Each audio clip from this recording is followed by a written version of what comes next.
Makanya Indonesia ini kalau dikelola sawit ini benar, aduh kaya raya. Kalau kita ke supermarket, minimal 60% dari produk yang ada di supermarket pas dari sawit. 24 jam orang tuh perlu sawit. Bahkan sekarang tuh ditambah lagi vitamin A. Di dalam sawitnya sudah ada vitamin A, dibuang terus ini kan geblek namanya itu.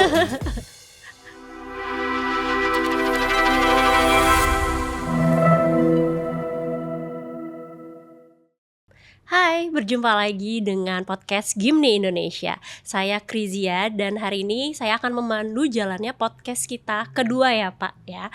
Yang sebelumnya kita ada di episode 1 telah membahas banyak banget tentang sejarah sawit dan banyak banget insight-insight baru yang tentunya bisa kita dapatkan di episode yang pertama.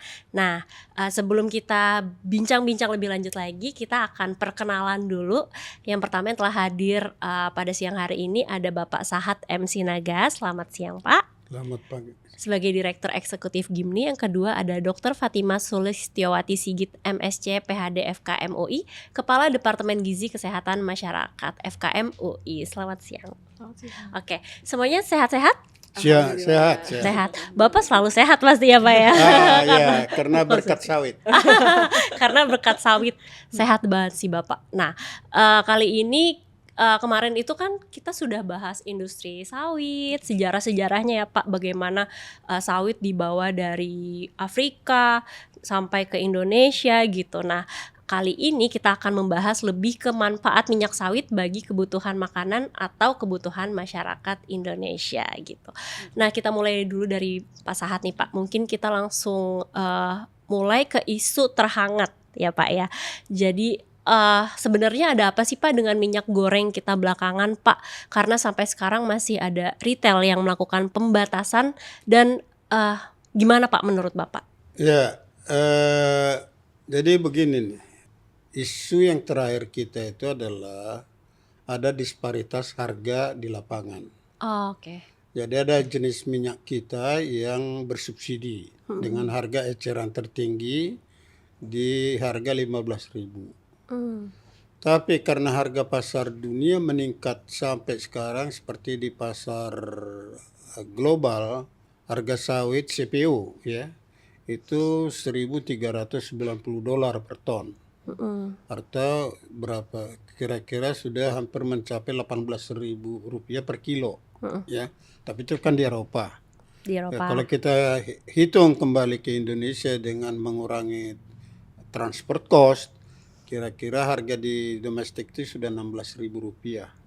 Nah, dengan adanya disparitas harga itu yang selalu menyulitkan lapangan. Perlu petugas. Karena apa? Akan banyak terjadi pedagang-pedagang dadakan mengambil keuntungan. Dia beli yang sudah dikemas harga khusus, dia sobek, dia ganti lagi, dia bisa jual 18.000. Itu yang curah bukan ya Pak ya? Bukan yang ya? kemasan. Oh, yang kemasan, Nah, oke. Yang curah juga sama juga. Kalau yang curah kan harganya tinggi, ya. Betul. Yang minyak goreng khusus tadi dengan HET tertentu harganya cuma 15.000, jadi murah. Jadi murah ya Pak. Dan itu ditujukan sebetulnya kepada masyarakat berpenghasilan rendah. Nah, perhitungan kami sesuai dengan perkembangan ekonomi Indonesia, ya prasejahtera itu hanya 9%. 9% dari 286 juta, ya paling sekitar 25 jutaan. Kalau 25 juta konsumsi per kapita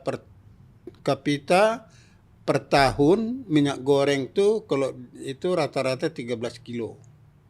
Katakanlah yang berpenghasilan rendah mungkin sekitar 8 kilo. Kalau 8 kilo kita hitung-hitung itu hanya kebutuhan per bulan dengan 25 juta itu paling ya sekitar 15.000 ton sebetulnya. Tapi pemerintah menyarankan membuat regulasi bukan hanya mereka, juga semua. Jadi volumenya beredar banyak. Nah, di atas itu dengan volume beredar banyak orang nimbun. Nimbun disobek, dijual. Nah, itu yang terjadi. Oh, karena disparitas harga Disparitas dan juga harga. Jadi kami sarankan memang ini nggak bisa didiamkan. distribusi kalau harga khusus itu kita belajar dari Pertamina lah. Kenapa Pertamina bisa menjual tidak ada chaos dengan harga subsidi? Karena mereka yang nangani sendiri. Jadi di kita pun di minyak goreng ini kita sarankan yang nangani itu pemerintah lah distribusi. Nah kemarin tuh Pak Presiden sudah menggariskan sekira-kira 2 minggu yang lalu, oke, minyak goreng khusus ini disalurkan melalui Bulog. Nah dengan demikian kita harap tidak ada lagi distorsi harga di pasar, jadi sampai kepada yang tepat, pengguna yang tepat, tidak lagi lari kemana-mana. Oke, baik. Nah, ini belum apa-apa aja kita udah ngobrol yang agak berat ya Pak ya, nggak apa-apa ya Pak ya. Nah, habis dari sini kita mau pindah ke minyak nabati Pak. Kemarin sebenarnya di episode pertama kita sudah menyinggung sedikit tentang minyak nabati. Nah, untuk hari ini pengen lebih agak dalam lagi nih Pak. Menurut Pak Sahat nih, minyak nabati itu kan sangat penting ya bagi masyarakat nutrisinya. Itu kenapa ya Pak ya? Saya kira begini. Minyak nabati itu pentingnya begini ya. Kita lihat sejarah ya. Ada penelitian dari Prancis mulai dari abad 17 sampai sekarang. Itu diet kita itu kan ada 3 ya. Tolong dikoreksi sama kesehatan masyarakat. Pertama itu protein diet. Yang kedua fat, lemak. Yang ketiga karbohidrat. Ya, itulah inti. Jadi karbohidrat itu dari tahun ke tahun sekarang ya konsumsi yang orang sehat itu dulu 3.400 kilokalori per day. Sekarang udah banyak nggak jalan, dulu kan jalan kaki, sekarang udah naik mobil, jadi sekarang kira-kira 3.000-an kilokalori per orang. Nah dari struktural diet itu sudah cenderung karbohidrat itu menurun. Karbo menurun. Kemudian protein relatif constant, steady up gitu, tergantung income karena protein kan harganya mahal. Nah minyak itu eksponensial nabati. Jadi orang sudah melihat bahwa nabati yang dulu dikomplain oleh Amerika dulu di tahun 1980-an, pernah di sana itu bahkan minyak tropical oils namanya. Jadi tropical oils itu minyak sawit sama minyak kelapa. Karena apa dibilang itu? Karena tumbuhnya di tropis. Mereka sebutkan itu adalah penyebab kardiovaskular, penyakit jantung dan lain-lain. Nah, sesudah diselidiki, waktu itu Indonesia belum apa-apa. Yang berjaya waktu itu adalah di United States itu Malaysia sama Filipina. Sampai mereka meng-hire Harvard Medical School, melakukan research 2 tahun di Puka-Puka. Puka-Puka itu di Pasifik. Di mana di situ 100% mereka menggunakan minyak kelapa yang saturated. Nggak ada ditemuin penyakit jantung tuh. Nah, sejak itu mereka berdamai di Amerika itu. Karena sudah masuk Kongres di Amerika tahun 1990-an lah, 95. Udah mau di-ban. Minyak sawit sama minyak kelapa tidak boleh dipakai di Amerika. Tadinya gitu. Tapi datang Dr. George dari Harvard bilang tidak. Minyak sawit itu telah dipakai di Afrika sejak 5.000 tahun yang lalu dan tidak ada masalah. Tidak ada masalah ya Pak ya? Nah sejak itu berdamailah di sana. Tidak boleh antara soft oil. Kita bilang soft oil yang dihasilkan di daerah tropis, misalnya sunflower, soybean, rapeseed, nah itu kita bilang soft. Kenapa? Soft, karena temperatur biasa dia cair. Kalau minyak sawit kita kan temperatur room, temperatur itu kan langsung padat. Jadi mereka bilang soft oil, kita punya hard oil. Nah, jadi dengan ketidakbenaran bahwa orang berpenyakit akibat makan minyak, mulailah booming. Jadi sekarang minyak sawit itu punya market share di world market. World market itu kira-kira 255 juta ton kebutuhannya per tahun. Minyak sawit itu 34%. So the major market share in the world tentang minyak nabati, ya sawit. Nah, itulah hebatnya. Oke. Nah, Pak, kan kalau misalnya kita sebagai milenial Gen Z gitu ya, kalau mau ngegoreng ya udah ngegoreng aja gitu, pakai minyak yang ada aja diambil gitu di supermarket gitu, Pak. Kalau minyak kelapa, minyak sawit, minyak nabati, ini awam-awaman aja ya, Pak ya. Itu perbedaannya apa sih, Pak? Sesudah kami Gimni dan juga Dewan Minyak Sawit meneliti teknologi yang ada sekarang, mulai dari buah sawit menjadi minyak sawit, namanya crude palm oil. Oke. Kemudian supaya dia bisa edible, itu diolah lagi melalui proses refining. Distillation refining, temperatur 265 derajat.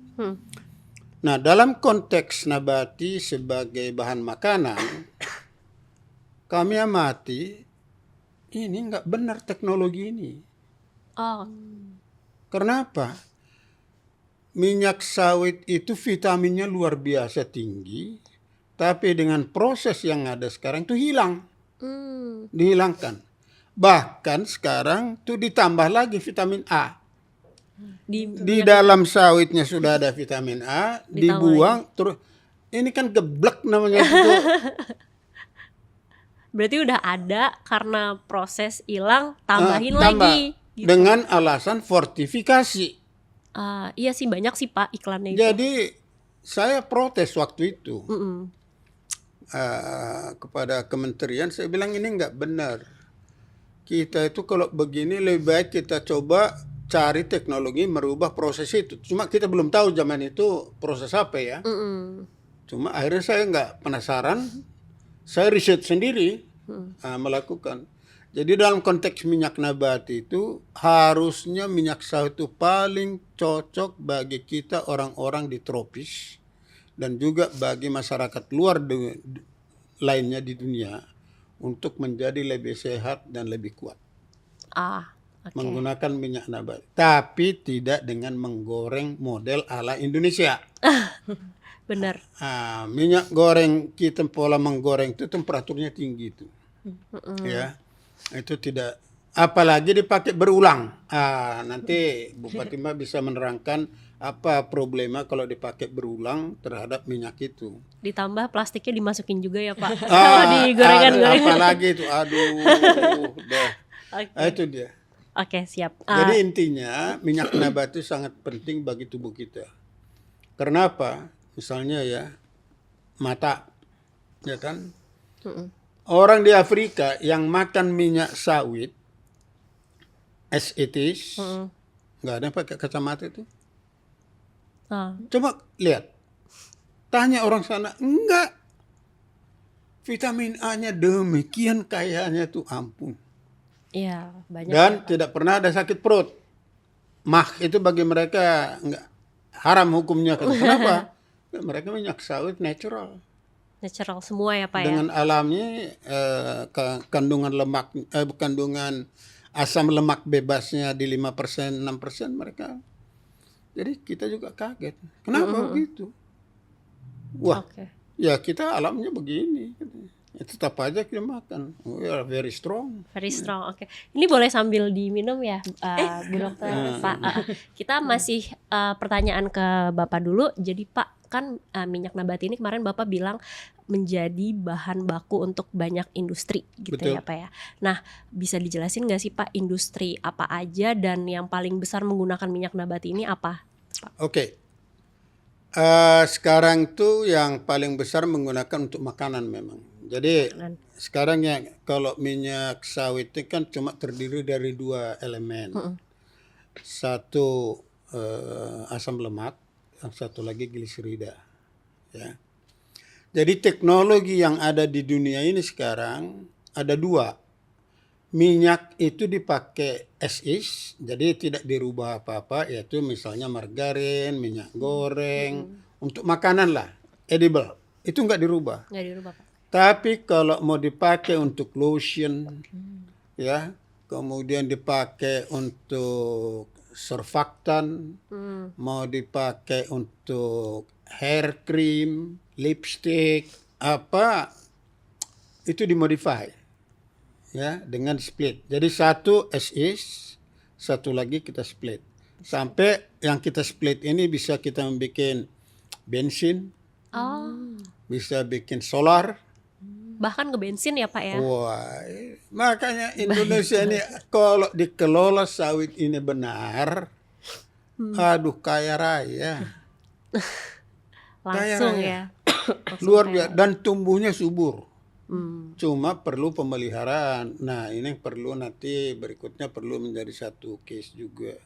Nah, fokus kepada pertanyaan tadi adalah harus kita lihat sawit itu begitu pentingnya karena apapun bisa dipakai. Jadi sawit ini kalau kita ke supermarket, minimal 60% dari produk yang ada di supermarket pas dari sawitnya. 60% Pak. 60%. Sebanyak itu kita nggak sadar ya Pak Tanpa ya. disadari. Wow. Jadi 24 jam orang tuh perlu sawit. 24 jam. Oke. Dari mana? Misalnya pagi bangun pakai kumur-kumur laserin. Oke, sorry nama produknya. Ya toh? Oke, kemudian sikat gigi. Itu semua dari sawit.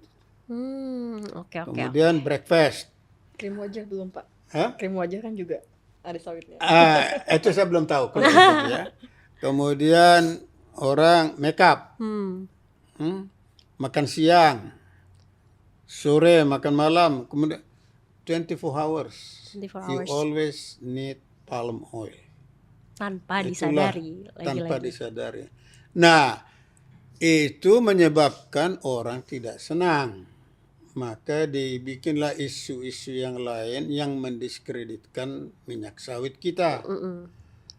Dan cilakanya, kalau saya bilang bukan cilakanya, bodohnya kita, banyak di kita ini pun ikut. Pengaruh negatif campaign dari mereka. Nah, itulah. Jadi inilah perlu di campaign bahwa minyak sawit itu adalah anugerah dari Yang Maha Kuasa yang kita harus aminin. Oke. Kalau bisa kita manfaatkan as maximum how to feed the world. Jadi bukan hanya Indonesia yang kita perlukan. Bagaimana sawit ini karena tumbuhnya di Indonesia dengan baik, kita jangan berpikir selfish. Kita juga harus mikirkan dunia luar supaya kita bisa supply minyak dengan harga yang relatif murah dibandingkan dengan minyak nabati lain. Karena harganya lebih murah harusnya. Harusnya lebih murah ya Pak Lebih ya. murah. Oke Pak, tahan dulu Pak. Kita akan beralih ke Bu Dokter ya Bu. Bu kan tadi kan Bapak udah ngejelasin nih banyak banget tentang minyak sawit dan turunannya. Nah dilihat dari keilmuan dokter, seperti apa sih Bu minyak sawit ini dan turunannya dari sisi kesehatan? Dari sisi kesehatan ya Mbak Zia ya. Ya. Jadi saya sebetulnya sepakat sama Pak Sahat bahwa minyak sawit ini ada beberapa manfaatnya. Ya. Oke. Kita kalau bicara aspek gizi ya, terutama ya Mbak Zia, Pak Sahat. Jadi minyak sawit itu punya beberapa kandungan zat gizi makro dan zat gizi mikro yang penting sebetulnya untuk kesehatan. Oke. Ya. Jadi kita bisa katakan secara umum bahwa mengkonsumsi minyak sawit itu sebetulnya sangat aman, ya. Oh, aman ya? Asalkan dalam rekomendasi level yang sesuai, ya. Kita bicara dulu soal zat gizi makro dan zat gizi mikro ya. Jadi zat gizi makro adalah molekul-molekul nutrien, molekul-molekul gizi yang dibutuhkan dalam jumlah banyak untuk tubuh kita dan memang ukurannya besar-besar, ya. Yang termasuk dalam zat gizi makro adalah karbohidrat, lemak dan protein. Ya. Ya. Kalau untuk minyak sawit sendiri, dia sebetulnya adalah zat gizi makro yang sumber lemak, ya. Oh, oke. Nanti kan mungkin muncul pertanyaan selanjutnya gitu ya. Lemak, Bu, emang beneran nih lemak bagus buat tubuh kita? Bagus, ya.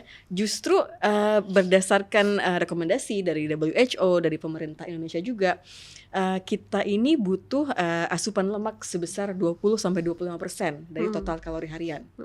Kalau kita nggak konsumsi lemak sebanyak 20-25% dari total asupan kalori harian, justru ada beberapa fungsi badan yang tidak terpenuhi dengan baik.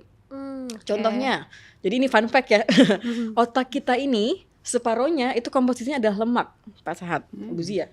Jadi otak kita ini 50%-nya adalah lemak, kemudian separohnya lagi adalah protein, air dan jaringan ikat lainnya, gitu ya. Lemak yang ada di otak tuh apa saja? Di situ ada fosfolipid, ada sphingomyelin, bahkan kolesterol pun ada sebenarnya di otak. Nah, jadi konsumsi lemak yang 20-25% asupan kalori harian itu salah satunya adalah untuk sebenarnya regenerasi sel otak, regenerasi neuron otak. Ya, karena komposisi utama otak memang sebetulnya adalah separohnya adalah lemak. Nomor 1 itu fungsi utama lemak. Fungsi kedua lemak sebenarnya dia adalah sebagai jaringan subkutis atau jaringan deposisi lemak di bawah kulit. Kenapa sih deposisi lemak di bawah kulit itu penting? Jadi ada 2 fungsi utama, ya. Fungsi utama adalah dia bisa meregulasi suhu tubuh, ya. Kalau kita nggak punya lemak, ya, kita cepat kedinginan ya Pak Sahat ya. Betul. Kalau orang-orang yang kurus-kurus nih, orang yang kurus-kurus naik gunung biasa dia cepat kedinginan kan. Sementara orang yang punya lemak di bawah kulitnya namanya jaringan adipos, jaringan subkutis, ya. Dia itu cenderung bisa lebih mengkonservasi panas dalam badannya. Itu nomor 1 fungsi lemak di bawah kulit. Kulit yang nomor 2 adalah dia bisa menjadi support mekanik dari rangsang luar. Misalkan kita tiba-tiba terjatuh atau tertusuk atau tergores atau apa gitu ya. Jadi nggak langsung kena organ internal tubuh kita karena ada lemak yang melindungi tubuh kita. Ya, jadi sebetulnya lemak itu dibutuhkan, bahkan justru harus dimasukkan ke dalam tubuh karena dia punya fungsi-fungsi biologis, ya. Itu baru tadi zat gizi makronya ya, kita bicara lemaknya ya. Kalau kita bicara kandungan zat gizi mikro atau vitamin mineral yang ada di dalam minyak sawit. Jadi mungkin sedikit pembahasan dulu tadi. Kalau zat gizi makro kan adalah molekul gizi yang ukurannya besar-besar dan kemudian dibutuhkan dalam jumlah banyak, ya. Kalau zat gizi mikro adalah molekul-molekul gizi yang ukurannya kecil, dibutuhkan dalam jumlah sedikit, tapi kalau dia tidak ada, itu ada fungsi di badan juga yang tidak berjalan, ya, vitamin mineral. Nah, kalau terkhusus untuk minyak sawit sendiri, minyak sawit itu punya zat gizi mikro, utamanya adalah provitamin A dan vitamin E. Yang tadi disebut ya. Yang dia punya fungsi banyak sekali, ya. Ini kalau vitamin A dia bisa, selain kesehatan mata ya, tadi kan Pak Sahat sudah mengatakan soal kesehatan mata, orang di Afrika nggak ada yang pakai kacamata. Pak Sahat sendiri juga nih minum vitamin A terus makanya nggak pakai kacamata sekarang. Kalah saya malah. Masih bisa baca. Berarti mungkin harus minum minyak sawit. Iya benar. Jadi kalau vitamin A itu banyak manfaatnya, ya. Selain kesehatan mata itu semua orang sudah tahu ya. Kalau untuk fungsi vitamin A yang lain sendiri sebenarnya nomor yang utamanya juga adalah fungsi tumbuh kembang. Ya, makanya kalau regeneratif tumbuh gitu, kembang, dia penting untuk anak-anak juga Pak Sahat. Ya, makanya kalau mungkin teman-teman di sini tahu ya, dulu waktu kecil pernah ke puskesmas, ke posyandu, ada suplementasi kapsul vitamin A yang dibagikan gratis ke masyarakat anak-anak sekitar tuh. Yang ditetes itu ya. Yang ditetes itu kan adalah kapsul vitamin A. Kenapa? Karena sebenarnya vitamin A itu penting untuk tumbuh kembang yang baik. Ya, kalau anak kecil kekurangan vitamin A, dia tidak bisa regenerasi selnya, diferensiasi dan proliferasi sel-sel tubuhnya tidak bisa optimal. Makanya itu hubungannya dengan stunting itu juga. Nanti kalau stunting nanti lagi kita bahas lagi. Nah, ini kita baru baca vitamin A-nya. Vitamin A ya. Kemudian selain dari tumbuh kembang untuk anak, dia juga bisa untuk reproduksi ya, reproduksi, pematangan sel sperma dan pematangan sel telur pada laki-laki dan perempuan itu juga butuh vitamin A. Sama yang terakhir yang mungkin kadang-kadang agak dilupakan oleh orang-orang, sebenarnya vitamin A itu punya fungsi yang bagus untuk imunitas, ya. Karena tadi dia bisa menjaga integritas jaringan sel epitel mukosa kulit, ya. Kulit itu kan sebenarnya adalah barrier kita dari mikroorganisme di luar lingkungan ya. Kan di luar ini meskipun tidak kelihatan sebenarnya ada bakteri, virus, jamur, parasit gitu ya. Nah, mereka itu mikroorganisme patogen tersebut nggak langsung bisa menginvasi kita karena di kulit kita, kalau kulitnya baik ya, itu punya mekanisme pertahanan tubuh. Ya. Ciri kulit yang vitamin A-nya bagus seperti apa? Kulitnya tidak kering, kulitnya berminyak. Ya, punya level minyaknya. Gitu ya. Justru kalau orang-orang yang kekurangan vitamin A, salah satu cirinya adalah kulitnya kering. Gitu. Ya makanya tadi saya bilang krim wajah karena sebenarnya di beberapa produk moisturizer itu vitamin A-nya ada di situ. Kalau zat gizi mikro yang atau vitamin yang banyak selanjutnya di minyak sawit adalah vitamin E sebetulnya. Ya, paling tinggi. Ada tocopherol sama tocotrienol di situ. Iya, iya. Sebagai Dan wujud sebagai tambahan Bu, minyak nabati yang punya tocotrienol cuma sawit. betul. Yang lainnya cuma tocopherol. Betul. Iya, Bahkan di minyak sawit ada tocopherol dan tocotrienol. Tocotrienol, betul. Jadi tinggi sekali kandungan vitamin A-nya. Wow. 1 sendok makan minyak sawit itu cukup untuk memenuhi sekitar 14% kebutuhan harian vitamin E. Ya. Oke. Vitamin E itu pentingnya selain untuk kesehatan kulit, dia juga penting sebagai penangkal radikal bebas. Ya, jadi di dalam tubuh kita ya, kalau kita misalkan konsumsi lemak itu kan ada stres oksidatifnya ya, pembentukan radikal bebas. Nah, fungsi dari vitamin E, dia bisa menjadi antioksidannya. Dia Betul. bisa melawan sendiri ya dampak konsumsi lemak yang muncul dari dirinya sendiri. Jadi in a sense sebenarnya kandungan vitamin E itu mengkompensasi ya apa namanya radikal bebas yang mungkin terjadi dari konsumsi lemak. Jadi radikal bebas itu cancer. Oh. Oke. Iya. Di lari 10K. Ya. Kita kasih mereka kapsul yang bukan minyak yang ini, tapi adalah minyak sawit yang origin minyak sawit yang full vitamins. Nah, waktu sesudah lari 10 km, dia bilang nggak capek tuh. Berarti ke stamina itu juga ada pengaruhnya barangkali mikrovitamins yang ada di dalam itu terhadap itu. Ya itu gimana sih Bu? Jadi gini, kalau dikonsumsi dalam level yang direkomendasikan, dia justru bisa punya fungsi kardioprotektif ya. Jadi lebih ke jantungnya sebetulnya Pak Sahat. Jadi tadi penangkal radikal bebas itu dia bisa melindungi dampak dari akumulasi plak-plak lemak aterosklerosis sehingga sirkulasi darahnya itu pembuluh darahnya cenderung melebar dan aliran darahnya itu cenderung kencang, bagus. Jadi lebih ke jantungnya, fungsi jantungnya yang bisa kuat gitu ya, karena tadi dia bisa punya fungsi kardioprotektif dari fungsi penangkal radikal bebasnya itu. Itu Bu Fatimah. Kita juga berpikir ya. Kalau kita bentuk ini bukan hanya minyak goreng gitu. Orang Indonesia kan cuma tahu minyak sawit, minyak goreng kan gitu. Kalau kita bikin dalam bentuk produk sachet atau seperti emulsion, kemudian capsulated atau gel capsulated gitu ya. Itu misalnya ya orang hiking, ya itu perlu saya. Jadi mari kita manfaatkan ini untuk hal-hal tertentu. Jadi bukan hanya kita pengetahuan kita cuma minyak goreng, margarin itu aja. Jadi perlu, nah di sini saya kira perlu bantuan dari Fakultas Kesehatan Masyarakat untuk memasyarakatkan minyak yang bukan yang ini ya, minyak yang full nutrisi itu supaya apa yang diharapkan oleh Pak Prabowo bahwa bangsa Indonesia terus sehat, kuat dan lain-lain itu bisa tercapai. Nggak perlu lari kemana-mana, kita bisa menggunakan minyak sawit yang beda tentunya prosesnya dibandingkan dengan yang sekarang. Oke. Oke. Nah itu juga menarik ya. Misalnya kita lagi jalan-jalan nih Pak, terus kita punya minyak yang sachet gitu yang tadi penuh nutrisi. Jadi kita nggak usah bawa-bawa. Ini kita bawa-bawa tuh menarik banget ya Pak ya.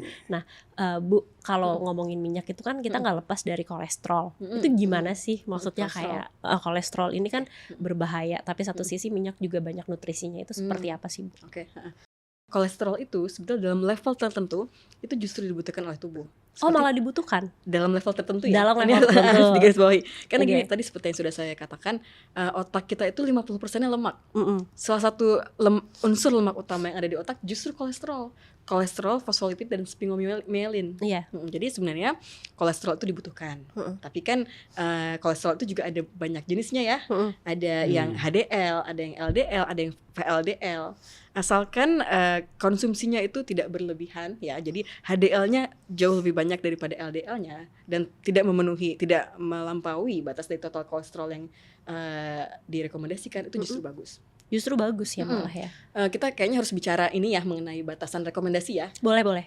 Tadi kan sudah dikatakan bahwa konsumsi lemak itu justru harus Mbak Zia. 20-25% makanan kita sehari-hari itu harus dari lemak. Karena kalau nggak dari lemak, tadi kebutuhan lemak tubuh kita jadi nggak terpenuhi. Ya, ada beberapa fungsi tubuh kita yang tadi terkait lemak ya, otak, kemudian regulasi suhu, kemudian perlindungan mekanik, imun itu justru jadi nggak terpenuhi. Ya, tapi levelnya adalah kalau menurut Permenkes 30 tahun 2013 tentang konsumsi gula, garam dan minyak. Kalau konsumsi gula itu kan adalah 5 sendok makan. 5 sendok makan, Kalau konsumsi garamnya adalah 1 sendok teh, ya maksimal sehari. Kalau konsumsi minyaknya adalah 5 sendok makan. Sebenarnya kita bisa mengkonsumsi minyak itu maksimal 5 sendok makan ya. Untuk kita bagi-bagi dalam makan besar 3 kali sehari dan juga snack. Ya. Jadi yang tadi Pak Saad sudah sempat bilang pemrosesan berupa vacuum frying, kemudian menumis, itu cukup tuh 5 sendok makan sehari. Tapi kalau kita makannya gorengan terus, apalagi gorengan-gorengan yang pakai plastik tadi kata Mbak Zia, itu malah bisa itu udah lebih dari banyak. 5 sendok makan. Karena kan isu yang beredar di millennials gitu yang pada baru punya anak, Gen Z yang pada baru punya anak tuh bilangnya kalau misalnya lemak itu dibutuhkan hanya oleh bayi, terus balita gitu. Sementara orang tuanya nih, kita jangan lemak ya karena nanti jantung lah, kolesterol gitu. Itu berarti dipatahkan semua ya di sini sama Bu Dokter. Jadi harus sesuai. Ada baiknya bahwa kita sebagai masyarakat yang pintar ya, punya literasi gizi yang baik, itu kita sebenarnya mencatat kita sehari-hari makannya apa sih. Kemudian kita analisis dari makanan kita sehari-hari. Apakah betul lemak kita sudah 20-25% atau belum?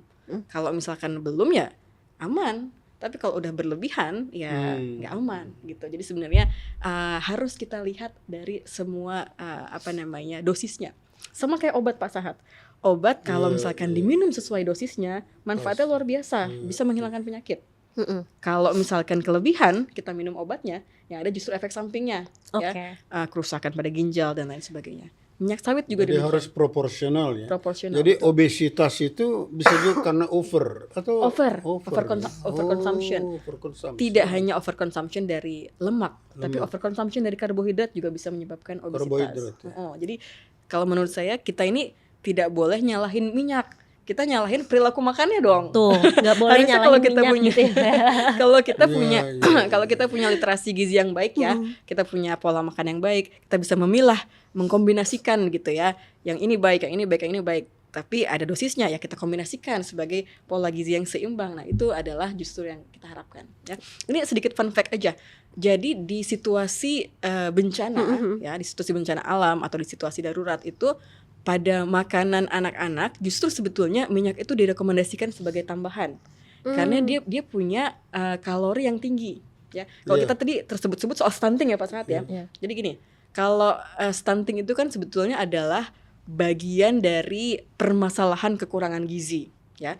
Kekurangan gizi itu ada yang kekurangan gizi jangka pendek ya, ada kekurangan gizi jangka panjang. Kekurangan gizi jangka pendek itu adalah yang namanya underweight atau wasting ya. Jadi berat badannya kurang atau berat badan berdasarkan proporsi tinggi badannya kurang. Nah, itu adalah kekurangan gizi jangka pendek ya. Kalau stunting adalah kekurangan gizi jangka panjang. Jadi dari wasting atau underweight dia nggak diobati, nanti dia berlanjut menjadi stunting.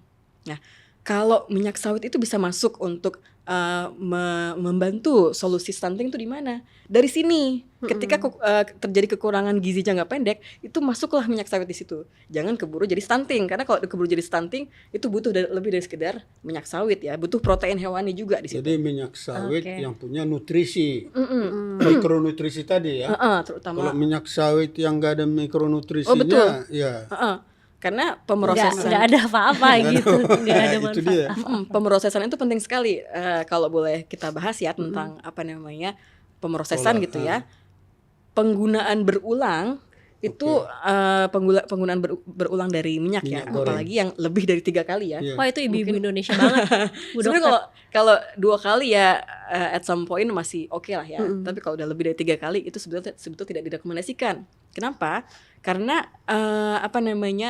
fungsi positifnya ya tadi ya, provitamin A-nya, kemudian vitamin E-nya jadi jauh berkurang, hampir hilang kalau misalkan digunakan secara berulang kali. Jadi itu Bu, saya kira ini motong sebentar. Gak apa-apa. Sangat bagus kalau FKM memberikan edukasi bagaimana menggoreng yang baik. Gitu. Jadi jangan menggoreng itu dengan memakai minyak yang berlebihan. Toh nanti disimpan lagi, dipakai lagi balik. Jadi pakailah minyak goreng secukupnya. Betul. Nanti Tadi kalau 5 sendok makan itu ya. Iya, kalau menggoreng Maksimal. lagi pakai lagi karena kan yang dibutuhkan adalah vitamin A-nya itu ya, Bu. Ya, bukan karena kita pakai sampai hitam minyaknya, jangan. itu kan Itu udah nggak ada vitamin A-nya. udah nggak ada vitamin A-nya, ada penyakit yang ada ya. Oke. Baik, kita beralih ke Pak Sahat dulu ya, Pak ya. Menurut Bapak kenapa sih, Pak, pemaparan edukasi ini tuh nggak sampai ke banyak orang bahwa 24 jam kita bersama dengan si sawit ini gitu. Oke, seperti tadi yang saya sampaikan Bu Jaya, minyak sawit itu dipakai dengan 2 model pengolahan. Oke. Yang satu minyak sawit utuh, kedua minyak sawit yang di-split, Yang di-split dipisahkan tadi, dulu, ya. gliserinnya sama asam lemaknya kan gitu. Nah, yang paling kita concern itu sebetulnya minyak yang utuh ini, ya. Jadi melihat itu kami bersama kawan, ada researcher juga, sudah sependapat ini teknologi yang dipakai oleh Indonesia itu dalam khusus makanan itu udah nggak tepat. Ya. Kenapa? Jadi sebagai informasi, di kebun itu minyak tandan buah sawit kita olah dengan proses sterilisasi. Sterilisasi, oke. Nah, kenapa sterilisasi? Itu Belanda dulu ketakutan virus dari tropical area. Oh, yang di episode kemarin ya Pak, Ya, Bapak sempat jadi bilang. mereka sterilkan. Kita akan merubah itu menjadi pasteurization. Jadi temperatur tidak, kalau sterilisasi temperatur 142 derajat, kalau pasteurization itu cuma 80. Sehingga si vitamin tadi seperti yang disebutkan oleh Bu Fatimah tadi, ada polyphenols di situ, ada squalene, ada Q10, ada vitamin E, ada vitamin A, Ya. supaya itu tetap ada di Ada dalam. di situ Dari ya. penelitian kami, kalau kita proses pasteurization itu, kalau di buah itu 100, itu masih tinggal 98. Tapi kalau sterilisasi kita pakai teknologi yang sekarang, tinggal 60. Banyak hilang. Nah, kemudian dari minyak ini menjadi minyak bisa dimakan, itu sesuai dengan peraturan asam lemaknya bebas, harus rendah. Dipakailah teknologi physical refining. Temperatur 265. Ya, semua kobong, habis. Itu makanya ini nggak ada warnanya lagi nih, minyak. Tapi sebagai cooking ya oke, yang diperlukan. Tapi kalau vitamin udah nggak ada. Nah, kami merubahnya sekarang selagi dikembang bersama dengan Fakultas UI, FMIPA, kita pakai proses pengolahan itu namanya reesterification.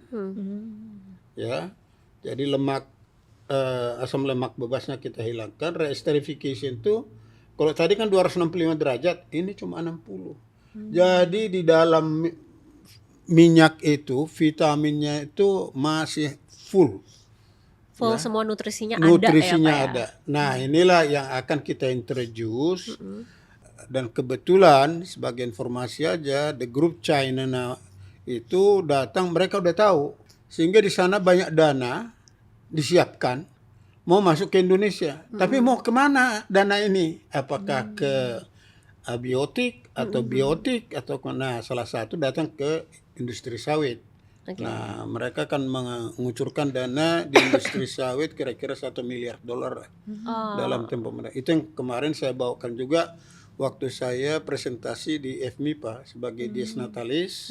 Saya bawa orang Cina ini, saintisnya juga ada dan lain-lain. Oke Pak, tapi edukasi tentang sawit ini kan masih tabu. Itu kembali gimana, Pak? tadi fokusnya harusnya sudah bisa lah dengan dana mereka itu, China itu, saya kira kita bisa bekerja sama dengan FKM tentunya, kemudian dengan gizi nasional juga, kan sekarang kan sudah ada di kementerian sekarang Badan Gizi Nasional yang dipimpin oleh Pak Dadan, Prof. Dadan. Nah, FKM, FMIPA, kemudian gizi nasional, itu perlu untuk education.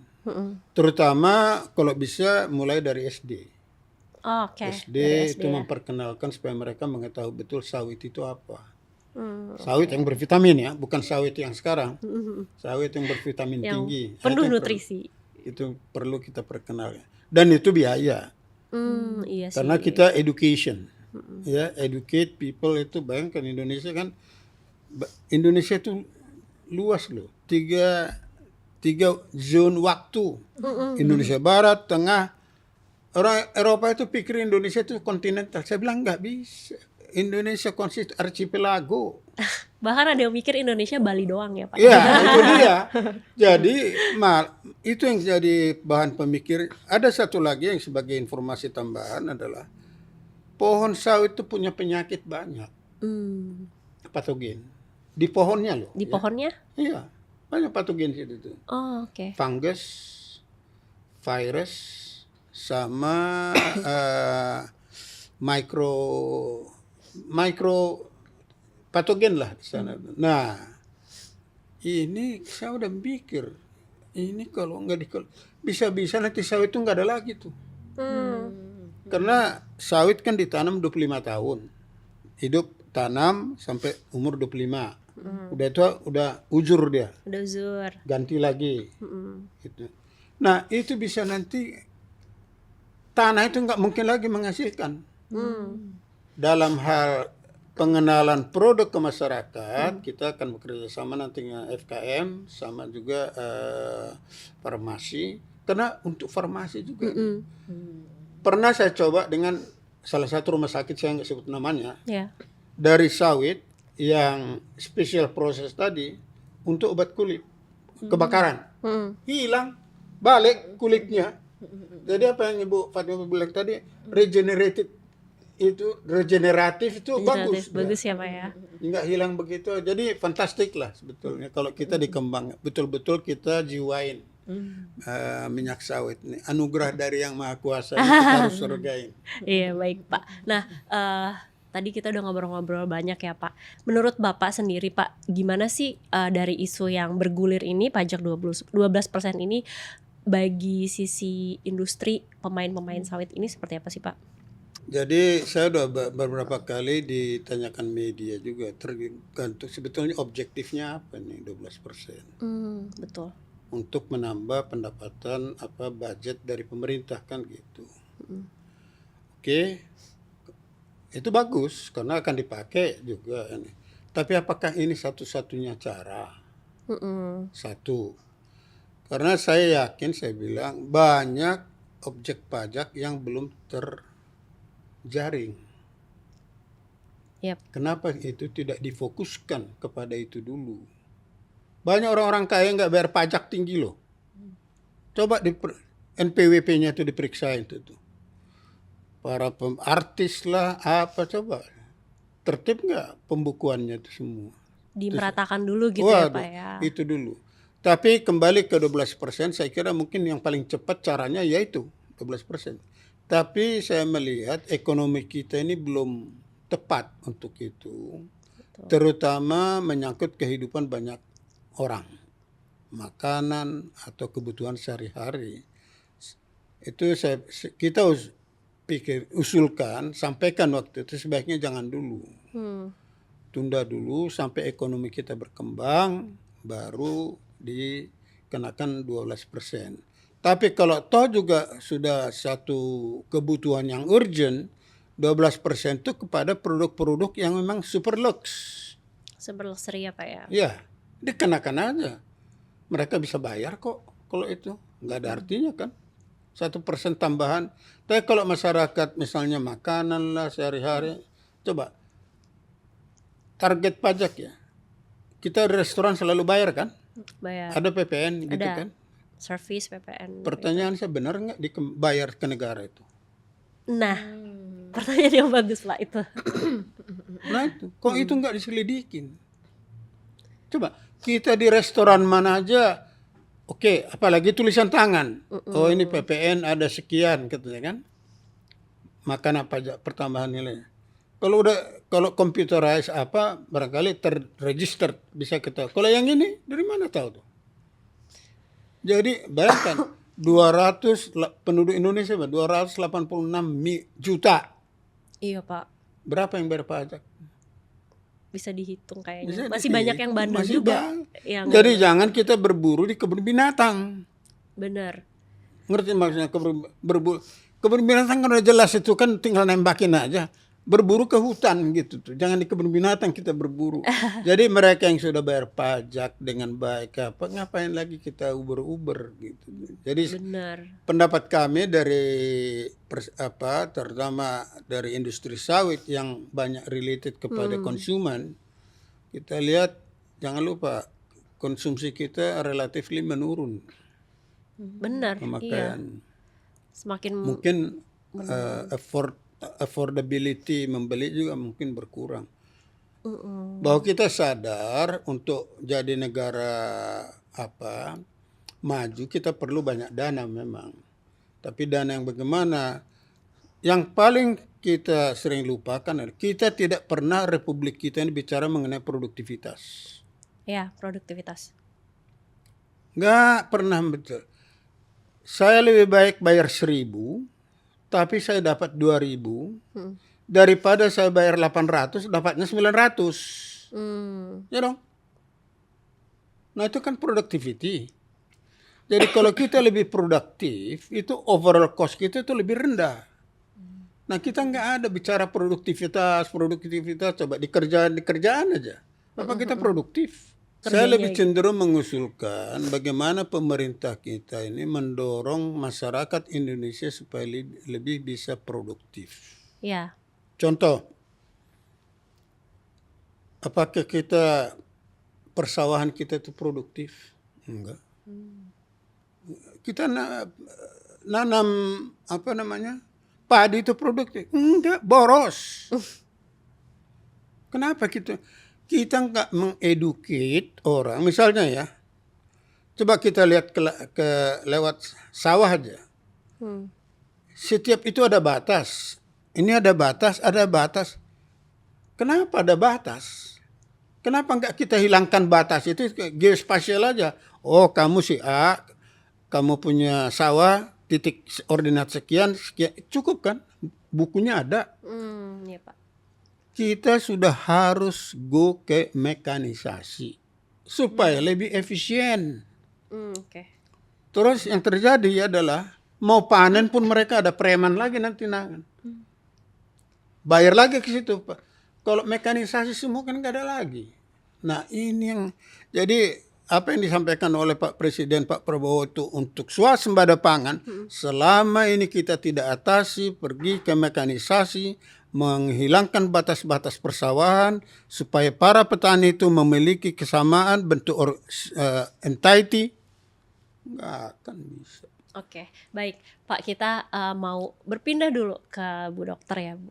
Tadi kan banyak ngomongin masyarakat, seperti apa daya beli masyarakat gitu. Nah kalau dari Bu Dokter sendiri melihat kondisi Indonesia sekarang, kondisi gizi nasional tuh seperti apa sih? Ini kita juga menyambung bahasan stunting tadi ya Bu ya. Oke. Jadi begini, satu hal yang saya apresiasi dari minyak sawit adalah sebetulnya meskipun tadi dikatakan bahwa pajaknya naik, harganya relatif mahal gitu ya. Tapi sebetulnya kalau ditakar yang tepat gitu ya, kita kan sebetulnya nggak butuh minyak sawit banyak-banyak banget gitu loh. Justru sebetulnya ya kalau kita bicara soal aspek gizi dan pangan, minyak sawit adalah minyak sawit atau minyak goreng sebenarnya adalah salah satu sumber lemak yang paling ekonomis dan paling sustainable bisa dijadikan penambah sumber lemak harian. Ya. Jadi tadi saya sedang bicara kalau pada kasus situasi bencana gitu ya, makanan anak-anak tuh justru ditambahin minyak gitu ya. Karena dengan harga yang relatif murah gitu ya. Harga yang relatif murah dan kuantitas yang tidak begitu naik banyak gitu ya. Kalorinya tuh jadi meningkat. Ditambahin minyak, dimasak, digoreng aja nih, gitu. Jadi gini, kadang-kadang menggoreng itu tidak selamanya negatif. Ya. kalau pada anak-anak yang kekurangan gizi gitu ya, kekurangan gizi tahap awal ya. Iya. Jadi kan tadi sudah sempat dijelaskan ya bahwa kekurangan gizi itu ada tahapan-tahapannya. Ada kekurangan gizi tahap awal ya, namanya wasting sama underweight, sama kekurangan gizi jangka panjang. Ya. Ini yang namanya stunting. Stunting tadi, Makanya postur anak-anak jadi pendek-pendek karena kekurangan gizi udah berkepanjangan. Mereka nanti nggak cuma lagi ramping tapi pendek juga, pendek dan ramping. Kalau masih wasting atau underweight itu anak-anaknya ramping aja tapi tidak pendek karena masih jangka pendek gitu ya. Nah, kalau pada kekurangan gizi tahapan awal ini diberikan minyak sebagai tambahan kalori, itu bisa mencegah untuk terjadinya perburukan kekurangan gizi yang pada akhirnya nanti bisa menjadi stunting gitu ya. Tadi yang sudah saya apresiasikan juga sebetulnya harga minyak sawit ya, itu kan meskipun ibu-ibu mungkin udah banyak yang bilang mahal. Tapi sebenarnya kan kita nggak butuh minyak sawit sebanyak itu. Masing-masing dari kita kan butuh 5 sendok makan per harinya ya. Jadi sebetulnya kalau dikonsumsi dalam jumlah yang ideal, affordable aja kok minyak sawit itu. Dan dalam keterjangkauan harga yang itu sudah dapat tercukupi kalori yang kebutuhan lemaknya terpenuhi ya.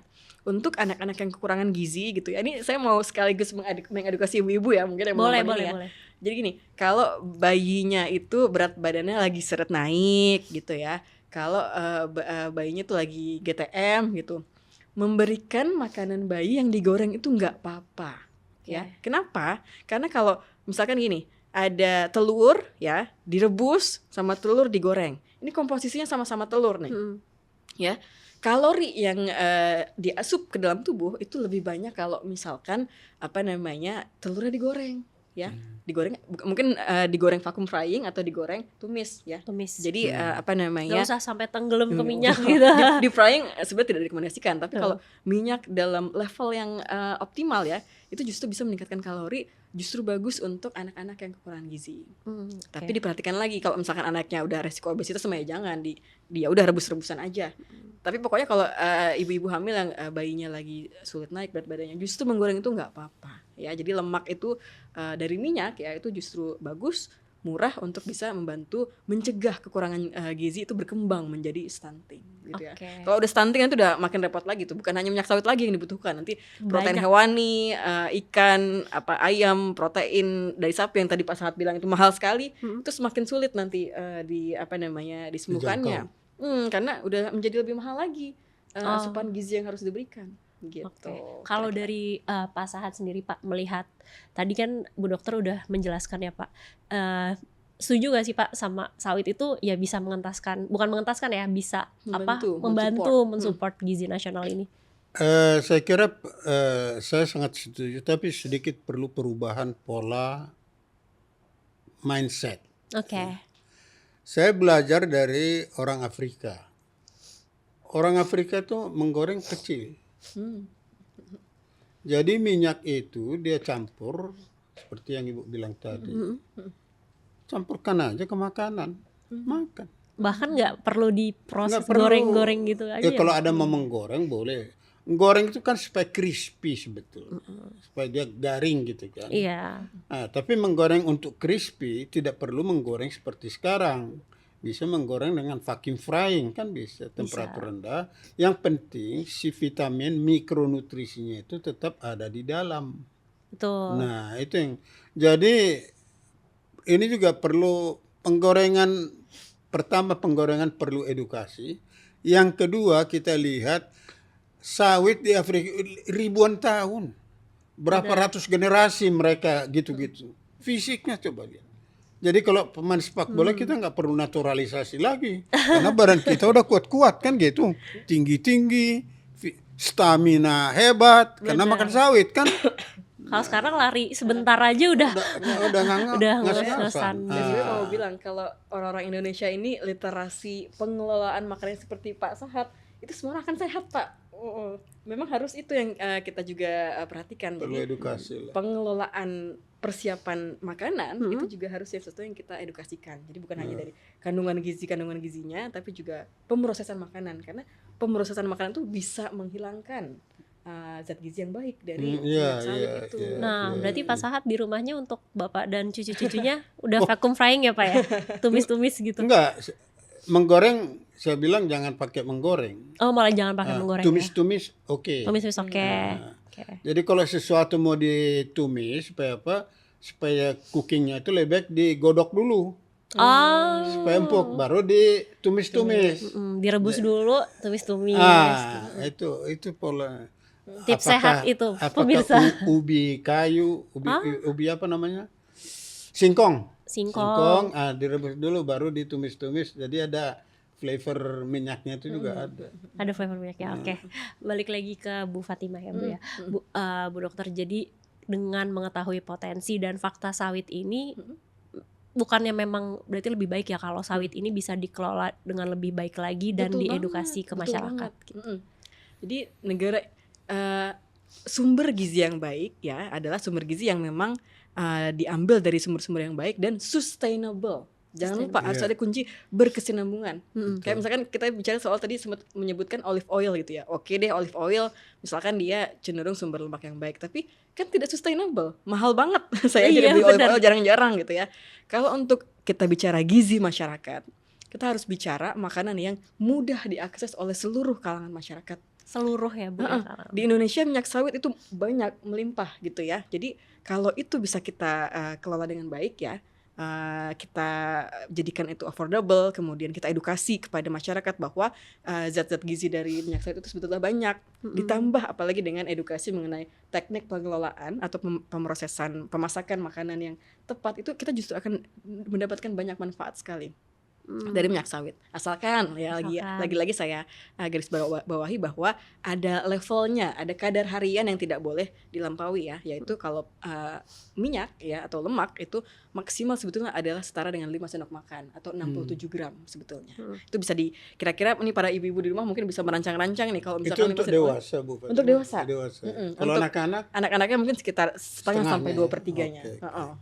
Nah itu mungkin bisa dikira-kira nih kalau orang dewasanya ada sekian di rumah, anak-anak ada berapa di rumah, berarti kira-kira boleh maksimal berapa gitu ya. Untuk seluruh makanan termasuk makan pagi, makan malam, makan siangnya juga snack-snacknya. Ya, Jadi di Afrika, Bu ya, itu mereka makan sup ya. Sup. Minyak sawit yang original itu, mereka masuk ini kayak kecap. Mereka makan. Oh gitu. Badannya ampun. Cuma barangkali ya risikonya ada juga. Mungkin ya. Rambut kita keriting barangkali. Itu resikonya ke situ ya, Pak ya. Nggak tahu. Sebenarnya ini apakah ada. sebenarnya salah satu ini dari aspek ini ya, dari aspek pangannya ya. Jadi sebenarnya penambahan lemak pada makanan itu bisa meningkatkan cita rasa loh. Ya, tekstur, kemudian satiety value atau kepuasan dalam makanan tuh kalau misalkan kita menambahkan lemak pada makanan itu juga bisa ya. Bisa ya. Kalau pada obesitas mah ya jangan banyak-banyak. Jangan. Tapi kalau pada anak-anak yang berat badannya sulit naik, GTM itu lemak dari minyak itu bisa meningkatkan cita rasa. Jadi lebih mau makan anak. Saya tertarik tadi, Bu. Your point tuh, Bu Fatimah, poinnya itulah yang disampaikan oleh si Nigeria waktu saya ngomong tahun 2015. Cita rasa. Sawit cita rasa. Kita nggak pernah bisa bedain sawit yang ini dengan ini. Mereka karena tidak begini, mereka bisa. Mereka bisa ya langsung ketahuan ya, Pak. Ya. Jadi itu cita rasa itu. Cita memang. rasa itu. Kalau di sini nggak ada, sama aja kita. Jadi kita nggak tahu cita rasanya memang. Itu poinnya sangat benar. Cita rasa. Jadi sawit masa mendatang kita nanti ini yang untuk makanan yang dengan teknologi pasteurization itu kan akan ada cita rasa memang.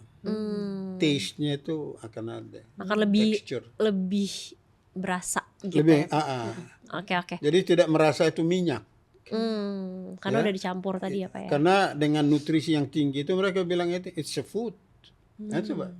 Jadi mindsetnya beda, bukan minyak, dia bilang it's a food. It's a food gitu. Oke. Saya sebenarnya pengen ini lagi menambahkan satu lagi. Saya tertarik sekali dengan Pak Sahat. Kan di Indonesia itu anak-anak kecilnya resiko kekurangan vitamin A masih banyak ya Pak. Iya betul. Kalau kita bisa menggali potensi minyak sawit untuk tadi suplementasi kapsul vitamin A-nya itu barangkali kalau bisa bersumber dari minyak sawit ya. Tahun depan Bu. Amin. Pabriknya ini sedang kita bersama Cina ini. Tahun depan kita sudah dapat itu dan kita nanti akan kerjasama dan juga termasuk dengan Badan Gizi.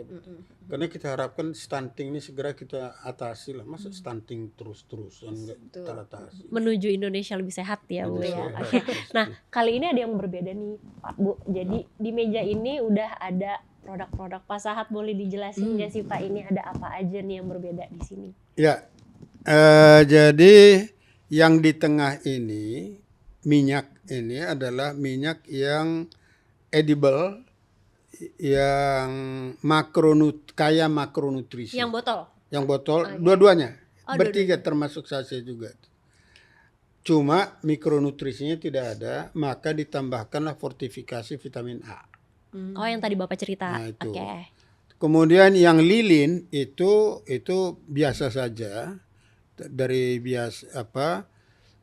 diambil lemak padatnya. Jadi sawit kita itu terdiri dari dua fraksi. Satu fraksi cair kalau kita dinginkan, satu fraksi padat. Ya. Nah, fraksi padatnya itu kita bisa bentuk lilin.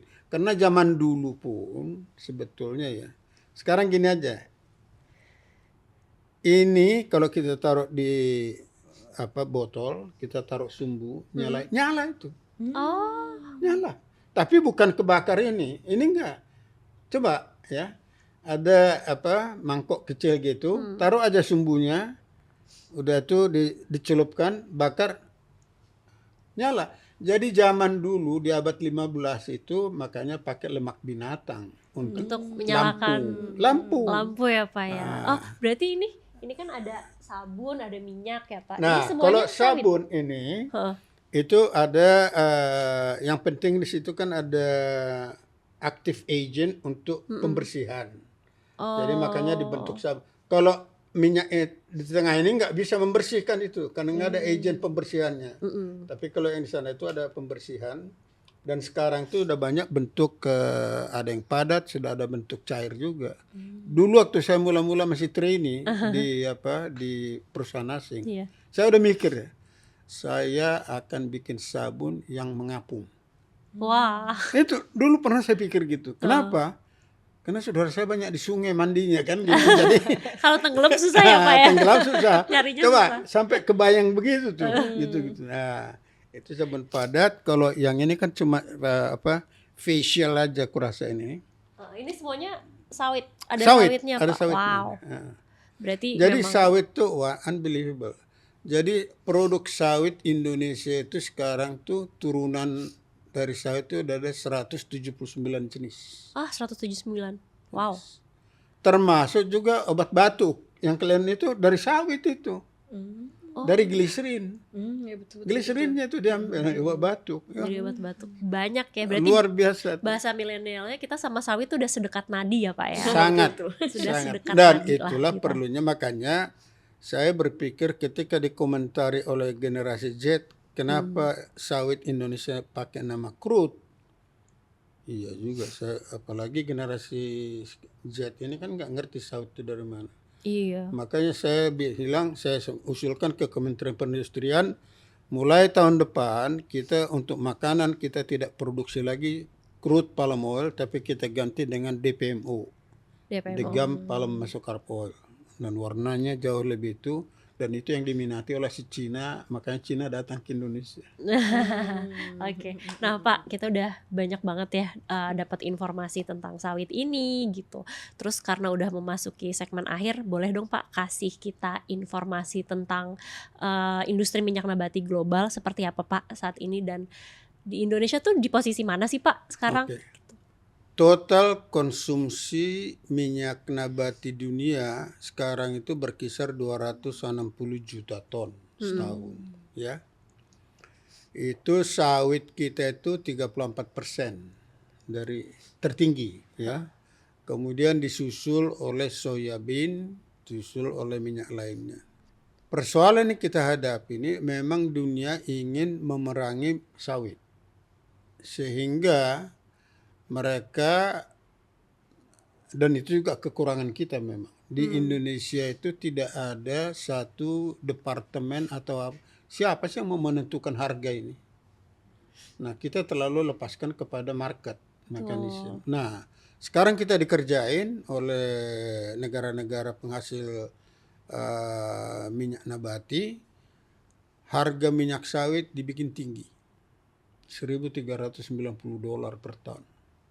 Dibandingkan dengan soybean hanya $1.025. Diposisikan tinggi supaya nggak laku. Nah, ini kalau di kita negara penghasil harusnya ada satu badan lah. Cuma di kita ini sawit ini terlalu ditangani oleh banyak kementerian. Ada 34 kementerian nanganin sawit. Iya, nggak efisien ya Pak ya. Nggak efisien. Kita usulkan udahlah satu aja seperti negara tetangga kita Malaysia. Satu tertib memang. Jadi supaya dibentuk satu badan. Nah, kembali ke posisi tadi, kita harus tahu wajah sawit ini apa sih yang kita mau jual. Ya. Kalau di marketing terms itu ada namanya unique selling proposition. Ya. Karakter sawit itu apa? Nah, karakter sawit kalau yang sekarang sejak 25 tahun lalu itu selalu satu, harganya selalu di bawah harga dari soft oil, soya bean, sunflower dan lain-lain. Selalu di bawah. Dan logikanya memang karena minyak sawit ini per hektar dia bisa kira-kira 4 ton per hektar ya. Kebun bisa menghasilkan 4 ton minyak per tahun. Sedangkan soya bean cuma 0,6. Ya kan rendah kan? Jadi otomatis harga kita ini harusnya lebih murah dibandingkan dengan mereka. Iya. Nah, sekarang anomali. Harga kita dibikin tinggi, harga mereka rendah. Waduh. Jadi saya usulkan ini segera harus kita perangin. Kita nggak bisa diamkan ini. Nah, siapa yang menangani ini belum ada.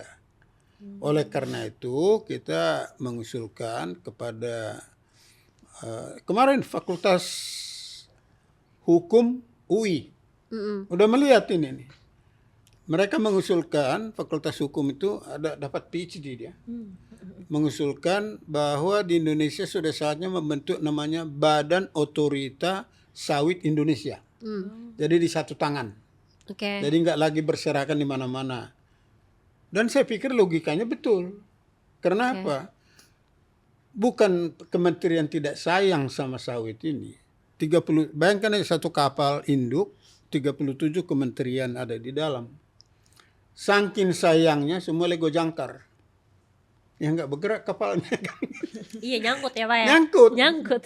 Nah, kalau satu langsung bisa cepat bergerak kan gitu. Kira-kira gitu gambarannya. Berarti dari sekian banyak PR untuk industri sawit, salah satunya adalah pembentukan Badan Otorita itu ya Pak ya. Badan Otorita Sawit Indonesia. Badan Otorita Sawit langsung Indonesia. ke Presiden. Langsung ke Presiden. Karena apa? Kalau ini bisa kita gini.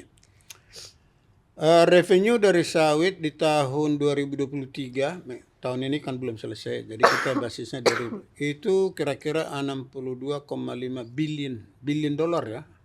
Kalau kita kelola dengan baik, perhitungan saya dengan tingkat produktivitas yang baik, tadi dengan satelit kita jalankan apa semua produknya, kita bisa mencapai perhitungan saya kira-kira 135 billion dolar, hampir 2 kali lipat. Wow.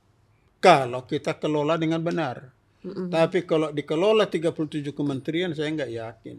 Nyangkut yang tadi. Jadi apa yang disampaikan oleh Pak Prabowo mau ke B50, solar 50%, saya khawatir itu akan susah tercapai. Kalau tidak melakukan perubahan. Ya harapannya kalau industri sawit sudah bisa berlari, nggak ada lagi nih generasi batuk-batuk ya Pak ya. Nggak ada generasi sakit sehat, lagi. stunting hilang, Kacamata juga. ketahanan energi ada di situ. Ketahanan energi karena bisa dia bahan bakar kan. Bahan makanan, bahan bakar. Wah, kita kaya raya.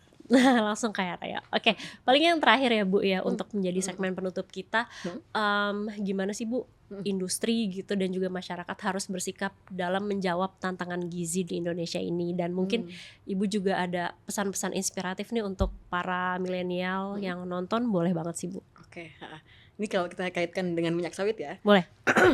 Jadi gini, minyak sawit itu kan sebetulnya tadi sumber lemak provitamin A dan vitamin E yang kaya gitu ya.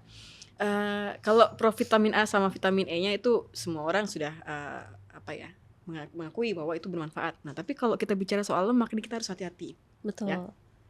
Indonesia ini sekarang sedang mengalami isu beban malnutrisi ganda. Maksudnya isu beban malnutrisi ganda adalah di Indonesia ini sekarang stunting masih ada ya. Stunting, kekurangan gizi, wasting, underweight masih ada. Tapi di sisi lain juga obesitas sudah mulai banyak ya. Untuk isu kekurangan gizi ya, lemak dari minyak sawit itu bermanfaat sekali ya. Tadi ya untuk meningkatkan dengan harga yang cukup affordable, dia bisa menjawab isu kekurangan gizi ya dengan meningkatkan jumlah kalori untuk segmen yang rawan ya. Tapi untuk yang sebelah sininya nih, segmen populasi yang obesitasnya justru kita harus hati-hati. Masih boleh mengkonsumsi lemak, harus tetap mengkonsumsi lemak ya, karena dia punya fungsi dalam badan ya, tapi dalam jumlah yang terkontrol. Saran saya sebetulnya adalah kita di Indonesia ini punya banyak sekali sumber daya kesehatan ya. Salah satunya adalah minyak sawit. Nah, ini menjadi PR juga untuk Kementerian Kesehatan dan juga para eksekutif lainnya ya, termasuk Badan Gizi Nasional. Bagaimana caranya supaya kita bisa memanfaatkan ya minyak sawit untuk mendukung ya upaya pemberantasan kekurangan gizi tanpa tidak menyasar yang obesitas ini semakin obesitas. Di situ tantangannya sebetulnya. Itu tantangan banget sih Bu ya. Butuh banyak rekomendasi dari banyak pihak, kerjasama kolaborasi lintas sektoral, betul ya Pak ya, termasuk riset-riset tadi dengan biologi, dari bidang biologi dan geografi untuk menjawab permasalahan beban malnutrisi ganda. Jadi stuntingnya itu stunting, wasting dan kekurangan gizi lainnya itu bisa diobati tanpa tidak menambah beban yang obesitas, penyakit tidak menular, jantung, diabetes dan lain sebagainya. Kurang lebih seperti itu. Oke, baik. Mungkin satu lagi, aku boleh minta pesan, kan Pak Sahat ini Bu adalah sebagai salah satu tokoh yang paling berpengaruh di sektor sawit nih Pak. Jadi boleh gak sih Pak ada pesan buat generasi muda, gimana sih harus gimana nih generasi muda saat ini gitu Pak? Pertama, saya kira karena kita ini menghadapi persaingan global juga, intelijensia kita itu perlu ditingkatkan. Jadi kalau obesitas kita masih di level 9 atau 12%, berarti kita belum berhasil mensejahterakan masyarakat kita Indonesia ini. Itu yang pertama. Yang kedua yang perlu kita perhatikan adalah mengenai produktivitas. Produktivitas, oke. Jadi kalau kita bekerja itu paling penting bisa kita bertanya begini nih. Apakah saya dibutuhkan? Kalau saya kerja begitu. Kalau sudah ada statement tanpa saya juga bisa berjalan, emang saya nggak perlu di situ. Sedih. Ya, mereka nggak memerlukan kan. Jadi kita harus bikin bagaimana kita itu punya dampak. Oke. Ada efek bahwa kehadiran kita itu bisa memberikan manfaat kepada sekitar kita. That's the point. Jangan bikin masalah. Jadi artinya produktivitas, kita breakthrough, out of the box. Karena orang kita itu selalu dogmatis. Ya. Kita sering membawa perasaan dibandingkan dengan pikiran. Contoh, tahun 80, 78 ke 80 ya, sebelumnya itu kita masih menggunakan minyak goreng kelapa. Iya. Dan itu warnanya putih. Iya. Oke. Tahun 80-an saya masih kita menemukan teknologi bisa memisahkan minyak sawit itu menjadi cairan dan yang padat. Nah, karena cairan ini sama dengan minyak kelapa, kita coba pasarkan. Tapi warnanya merah. Di situ masih banyak vitamin. Nggak mau tuh. Wah, nanti makanan jadi merah. Padahal di situ vitaminnya. Karena apa? Mereka dipengaruhi oleh mata. Bukan pakai otak. Nah, kita tuh sangat lebih banyak menggunakan emosi daripada thoroughly thinking. Nah, itu saya kira yang perlu bagi generasi mendatang supaya bisa, karena kita bersaing di pasar global ini nggak mudah. Ya, educationnya bagaimana, apanya, AI udah sampai di mana, digitalisasi udah sampai di mana. Siapa yang bisa bayangkan dulu ada digitalisasi seperti sekarang itu kan? Jauh ya Pak, Jauh. dulu nggak. Apapun bisa kita kontrol. Nah, dengan demikian kita jangan lagi berdogmatis dengan model lama kita akan tetap survive in the world. Saya kira susah. Kita perlu inovasi. Inovasi dan jiwa lebih menerima ya Pak ya, apapun yang Develop. ada gitu. Jangan terima aja. Develop penting sekali. Jadi artinya gini, jangan percaya yang sesuatu yang sekarang itu bagus. Enggak. There must be something else. Makanya itu yang ada itu kan, yang abadi itu apa? Perubahan. Oke. Perubahan itu yang abadi. Nah, itulah yang kita harapkan ke generasi Z. Dan itu juga sawit ini, kita juga ingin berubah dari sawit yang biasa menjadi sawit yang bervitamin tinggi. Nah, Yang bervitamin tinggi. Iya. Oke, baik. nutrisi tinggi.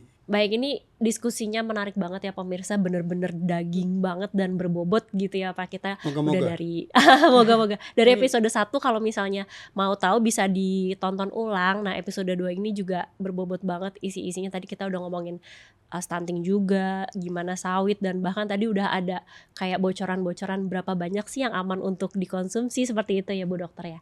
Nah, nantikan juga nextnya kita ada banyak topik yang akan dibicarakan juga ya di Gimni Channel Indonesia ini. Jadi terima kasih banyak Pak, terima kasih banyak Bu atas diskusi-diskusinya. Nantikan podcast selanjutnya. Sampai jumpa.